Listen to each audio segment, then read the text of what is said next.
માતાજી। આજ રોજ માંજલપુર વિસ્તારમાં માંજલપુરની ભૂમિ એટલે સેવાની ભૂમિ। અહીંયા માંજલપુરમાં કોઈ બી પ્રસંગ ધાર્મિક પ્રસંગ હોય છે તો ધામધૂમથી ઉજવવામાં આવે છે।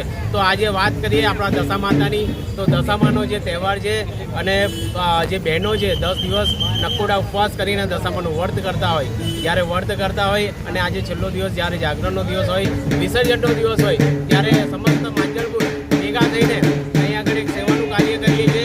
સેવામાં ચા છે, પાણી છે, વેફર છે અને બટાકાની સૂકી ભાજી અને જે સાબુદાણાની ખીચડી એ પણ બનીને ટૂંક સમયમાં તૈયાર થઈ રહી છે। એટલે જે ઉપવાસ કરે છે એમના માટે ઉપવાસ માટે જે બહેનો માટે અહીંયા આગળ સેવાનો કાર્યક્રમ કરીએ છીએ। અને અમારી જોડે સમસ્ત માંજલપુરના યુવાનો છે, દરેક સંગઠનથી જોડાયેલા છે। દરેક અમારા હિતેશભાઈથી લઈને અમારા ભવાભાઈ, અમારા લક્ષ્મણભાઈ, અમારા મહેશભાઈ, જીગાભાઈ, મહેશભાઈ અમારા, અને ખાસ કહીશ કે ટૂંક સમયની અંદર જ અને અમારા સંતોષ મામા ટૂંક સમયની અંદર 2 કલાકની અંદર ખાલી પ્લાનિંગ વિચાર્યું, બધાએ ભેગા થઈને અને તૈયારીમાં બધા ભાઈઓના સાથ સરકારથી અત્યારે જોરદાર આયોજન કર્યું છે। જય માતા।